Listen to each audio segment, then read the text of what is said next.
नमस्कार, मैं डॉक्टर इंदिरा गोस्वामी, सह आचार्य गृह विज्ञान, महारानी सुदर्शन कॉलेज, बीकानेर से। एमए प्रीवियस होम साइंस के पेपर 3 ह्यूमन डेवलपमेंट के अंतर्गत इससे पूर्व के वीडियो में हमने मानव विकास प्रभावित करने वाले कारक इस विषय के अंतर्गत कुछ महत्वपूर्ण निर्धारक तत्वों जो कि मानव के विकास पर सह संबंधित होकर अंतःक्रियात्मक रूप में प्रभाव डालते हैं, इनकी चर्चा की थी, जो हैं वंशानुक्रम और वातावरण। इसी क्रम में अगले चरण में हम जिन निर्धारक तत्वों का अध्ययन करेंगे उनमें है आर्थिक कारण या इकोनॉमिक फैक्टर। जीवन स्तर एवं पारिवारिक जीवन को संपन्न बनाने के लिए परिवार का आर्थिक स्तर बहुत ही महत्वपूर्ण होता है।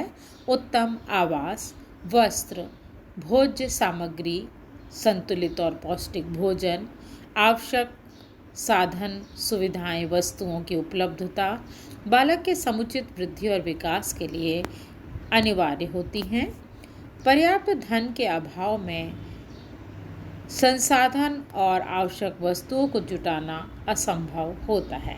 फलस्वरूप इनके अभाव में बालक के विकास के लिए चाहते हुए भी इस दिशा में प्रयत्न नहीं किए जा सकते एवं बालक संतुलित भोजन, आवास, वस्त्र, औषधियों, खेल उपकरण, मनोरंजन, शिक्षा आदि से वंचित रह जाते हैं, जिससे कि उनका शारीरिक और मानसिक विकास नहीं हो पाता है। अध्ययनों से देखा गया है कि गरीब परिवार में बालकों को मूल आवश्यकताओं से वंचित रहना पड़ता है, जिससे उनकी वृद्धि और विकास के लिए आवश्यक संसाधन जुटाना संभव नहीं होता है।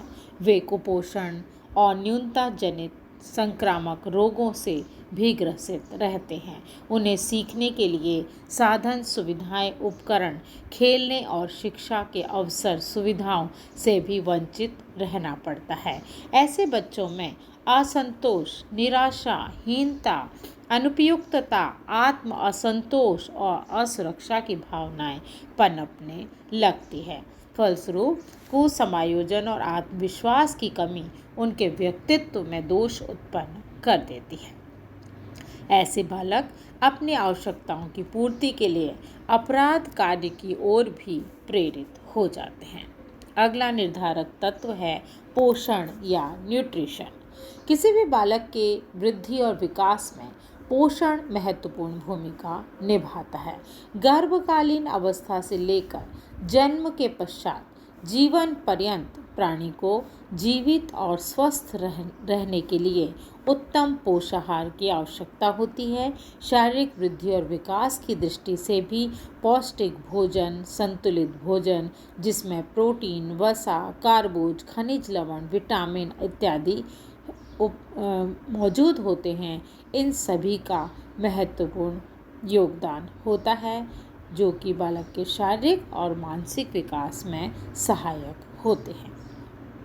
अगला महत्वपूर्ण कारक है रोग, चोट एवं दुर्घटना, डिसीज, इंजुरीज एंड एक्सीडेंट। गर्भकालीन अवस्था से लेकर बाल्य अवस्था तक बीमारियों तथा आघातों का बालक के विकास पर गंभीर प्रभाव पड़ता है। बचपन की गंभीर बीमारियों और मानसिक आघातों का दुष्परिणाम बालक के शारीरिक और मानसिक विकास पर प्रतिकूल रूप में पड़ता है। स्वस्थ और बालकों का विकास भी सामान्य ढंग से होता है। वे सही समय पर शारीरिक मानसिक परिपक्वता प्राप्त कर लेते हैं। अगला कारक है अंतःस्रावी ग्रंथियां या एंडोक्राइन ग्लैंड्स।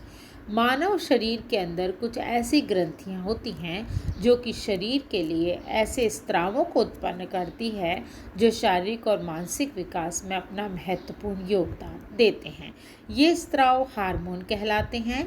थायराइड ग्रंथि से स्त्रावित थायरॉक्सिन शारीरिक और मानसिक विकास के लिए महत्वपूर्ण होता है। इसकी न्यूनता से शारीरिक और मानसिक वृद्धि रुक जाती है। पैराथायराइड से स्त्रावित पैराथार्मोन हड्डियों के निर्माण में सहायता प्रदान करता है।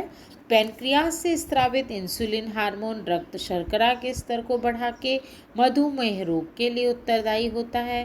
थाइमस पीनियल ग्रंथि की अतिक्रियाशीलता से शरीर का सामान्य विकास रुक जाता है।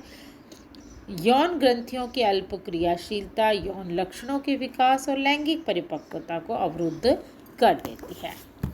अगला महत्वपूर्ण कारक है बुद्धि या इंटेलिजेंस। बालक के विकास पर प्रभाव डालने वाले कारकों में बुद्धि के प्रभाव को भी नकारा नहीं जा सकता। किसी भी बालक की बुद्धि या बौद्धिक क्षमताएं उसके विकास के विभिन्न पहलुओं को प्रभावित करती है। परीक्षणों के पश्चात यह निष्कर्ष निकाला गया कि तीव्र बुद्धि बालकों का विकास मंद बुद्धि बालकों की तुलना में शीघ्रता से होता है, क्योंकि उनमें नई बातों को सीखने की तत्परता और परिपक्वता पाई जाती है, जबकि मंद बुद्धि बालकों में इसका अभाव रहता है। टर्मर ने बालकों का पहली बार चलने और बात करने की अवस्था का अध्ययन करके बताया कि बहुत प्रखर बुद्धि बालकों में चलने की क्रिया 13वें माह तथा बोलने की क्षमता 11वें माह में ही प्रकट हुई, जबकि दुर्बल बुद्धि के बालकों में यही क्रियाएं देर से प्रकट हुई। वैज्ञानिकों ने इन तथ्यों से स्पष्ट किया कि बौद्धिक क्षमताएं काफ़ी हद तक विकास को प्रभावित करती हैं। और अगला महत्वपूर्ण कारक है यौन या सेक्स। यौन भेद भी शारीरिक और मानसिक विकास को प्रभावित करता है। यह देखा जाता है कि जन्म के समय लड़के लंबाई में लड़कियों की तुलना में कुछ अधिक लंबे होते हैं, परंतु बाद की अवस्था में लड़कियों का विकास तेजी से होता है और वे लड़कों की तुलना में पहले ही शारीरिक परिपक्वता प्राप्त कर लेती हैं। वहीं लैंगिक परिपक्वता में भी लड़कियों में लड़कों की अपेक्षा पहले ही परिपक्वता आ जाती है। इसी प्रकार से परीक्षणों में ये भी देखा गया है कि मानसिक विकास में भी लड़कियां लड़कों की अपेक्षा पहले परिपक्व हो जाती हैं। उनका भाषा विकास लड़कों की तुलना में जल्दी होता है। शारीरिक गत्यात्मक कौशलों में वो लड़कों की तुलना में शीघ्र परिपक्व हो जाती हैं। जल्दी चलना, दौड़ना, बोलना, ये सब भी वो लड़कों की अपेक्षा पहले सीख लेती हैं। धन्यवाद।